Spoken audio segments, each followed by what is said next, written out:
এই অপরাধের জন্য একটাই দণ্ডপ্রাপ্য, সমগ্র কুরু রাষ্ট্র থেকে বহিষ্কারের আদেশ, বহিষ্কারের আদেশ, বহিষ্কারের আদেশ। কিন্তু অর্জুন আমার প্রিয় ভ্রাতা, পাণ্ডুর পুত্র, তাই আমি তাকে দণ্ড দিতে পারবো না। যদি অঙ্গরাজ কর্ণ কুমার অর্জুনকে ক্ষমা করে দেন তবে শাস্তির কোনো প্রয়োজনই থাকবে না।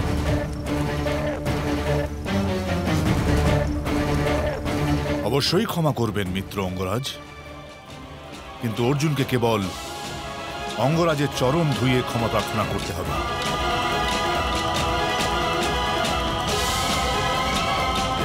কুমার অর্জুন, তুমি অঙ্গরাজের চরণ ধুয়ে ওনার কাছে ক্ষমা চাইবে।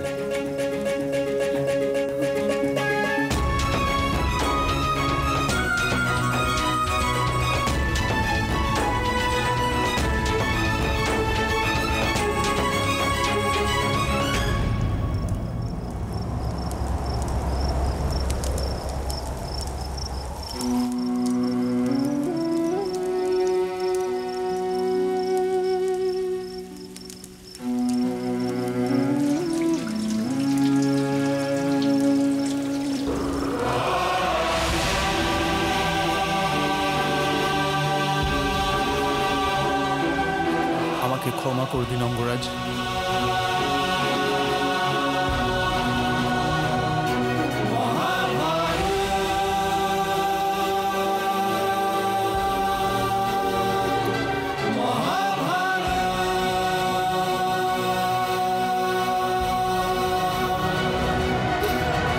চলো সঞ্জয়, ভোজের উৎসাহই বিনষ্ট হয়ে গেল।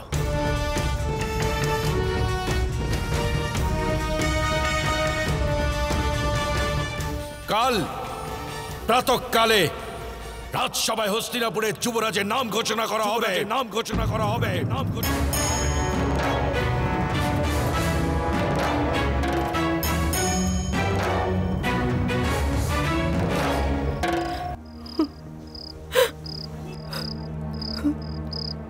ভ্রাতার দ্বারা ভ্রাতার অপমান হলে সেই ক্ষত আজীবন রয়ে যায় প্রিয়ম্বদা। রাজকুমারী ওরা দুজন একে অপরকে যে শত্রু মনে করে, আর শত্রুরা তো স্বভাবত একে অপরকে অপমানই করে থাকে। সেই সময় আসলে রাজকুমার অর্জুনও নিজের অপমানের প্রতিশোধ নিয়ে নিজে সন্তোষ লাভ করার চেষ্টা করবেন। এই কেমন সান্ত্বনা দিচ্ছ তুমি আমাকে প্রিয়ম্বদা? আমি এই শত্রুতা কেমন করে সহ্য করব?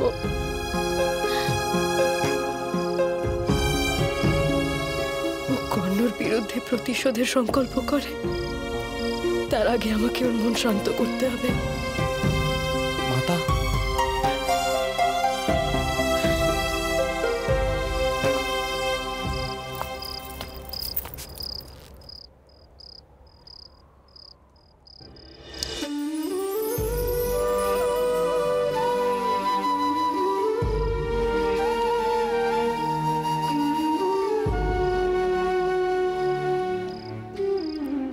আপনি আমাকে সর্বদা শিখিয়েছেন যে শক্তির দ্বিতীয় নাম ধৈর্য। সেই কারণেই আমি যে আমার ধৈর্য হারিয়ে ফেলেছিলাম, আর সেই কারণেই আপনার চোখে অশ্রু।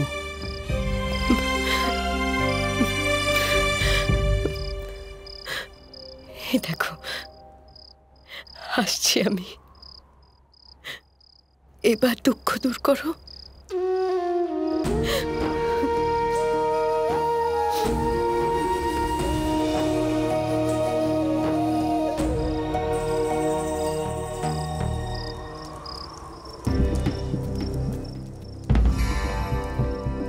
প্রণিপাত পিতাশ্রী।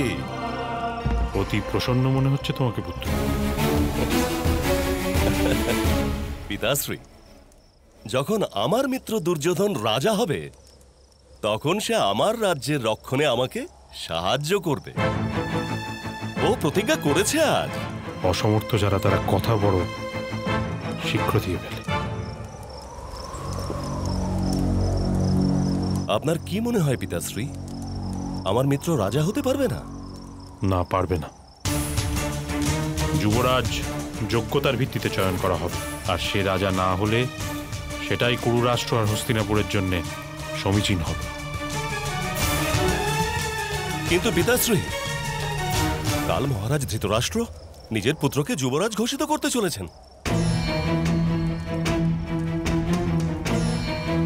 ওনাকে সে অধিকার কে দিল? পিতাশ্রী, আপনি রাজার অধিকারের বিষয়ে প্রশ্ন করছেন? না, আমি আমার নিজের অধিকার নিয়ে প্রশ্ন করছি। যদি রাজ সিংহাসনে কোনো যোগ্য রাজা না বসে, তবে রাজ সেবক ও রাজ অধিকারী দ্বারা কর্তৃত কোনো কার্য পূর্ণরূপে যোগ্যতা পায় না। সেই কারণে এটা প্রয়োজন যেন হস্তিনাপুরের রাজ সিংহাসনে কোন যোগ্য ব্যক্তির রাজ্যাভিষেক হয়। পিতামহ, যদি আপনি আদেশ করেন তাহলে আমরা 4 ভ্রাতা যে কোনো সময় আমাদের জ্যেষ্ঠ ভ্রাতার রাজ্যাভিষেক করাতে পারি। তোমরা সকলে যথার্থই মহারথী, কিন্তু যদি তোমরা হস্তিনাপুরের বিরুদ্ধে অস্ত্র ওঠাও তবে আমি তোমাদের সম্মুখে দাঁড়াবো।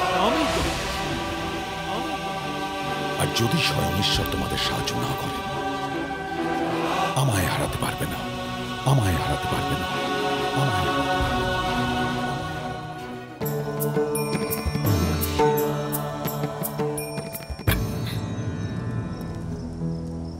গান্ধারী, এ কি বস্তু ভ্রাতাশ্রী?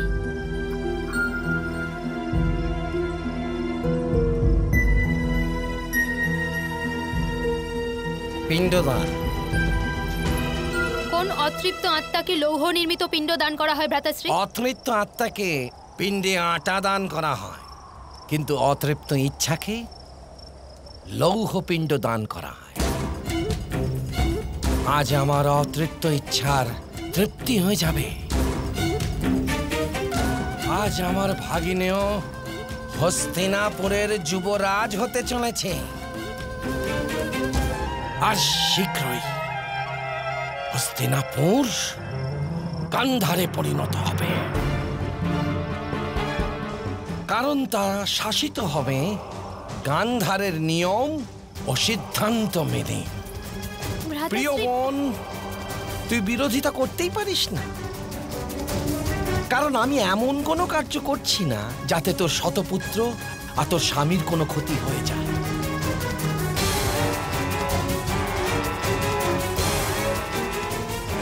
আমার যুদ্ধ তো সর্বদা গঙ্গাপুত্র ভীষ্মের সঙ্গেই ছিল।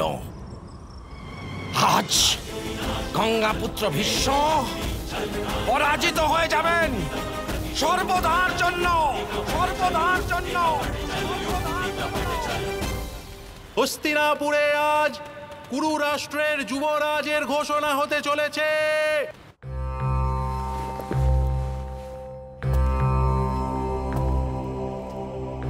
পুরোগণ, আজকের দিন কুরু সাম্রাজ্যের জন্য এক নতুন সূর্যোদয় নিয়ে এসছে। নতুন সুখময় সময়, সাফল্যের এক নতুন যাত্রা আরম্ভ হতে চলেছে। যাত্রা শুরু করার পূর্বে স্মরণে আসছে সেই সময় যখন এই রাজভবনের প্রাঙ্গণে আমার প্রিয় ধৃতরাষ্ট্র, পাণ্ডু আর বিদুর আমার সমীপে বসে বিদ্যাভ্যাসে রত থাকত। একদিন প্রাতকালে আমি দেখলাম 3 রাজকুমার এক অদ্ভুত ক্রীড়ায় মত্ত হয়ে আছে। দেখলাম পাণ্ডু আর বিদুর বৃক্ষের সব থেকে উঁচু শাখায় চড়ে নিজের জ্যেষ্ঠ ভ্রাতাকে ডাক দিয়ে দৃঢ় বিশ্বাসের সঙ্গে নিচে ঝাঁপিয়ে পড়ছে। আর ধৃতরাষ্ট্র দৌড়ে গিয়ে ওদের 2 ভুজায় ধরে নিয়ে ভূমিতে পড়তে দিল না।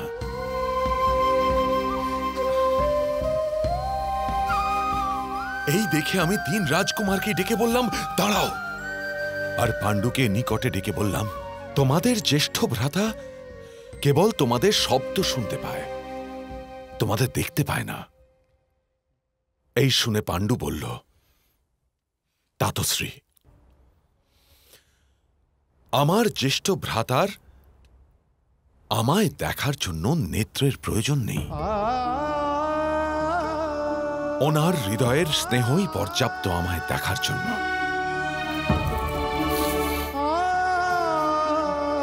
সেই দিন ওই দিন বালক, আমার শিষ্যরা এক নতুন পাঠ শেখালো, প্রেম আর বিশ্বাসের পাঠ।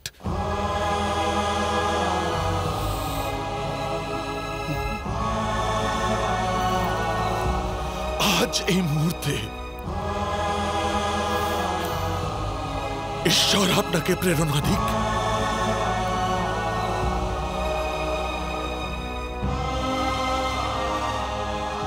মহারাজ, আপনার ঘোষণা শোনার জন্য সকলেই উৎসুক। মহাভারত।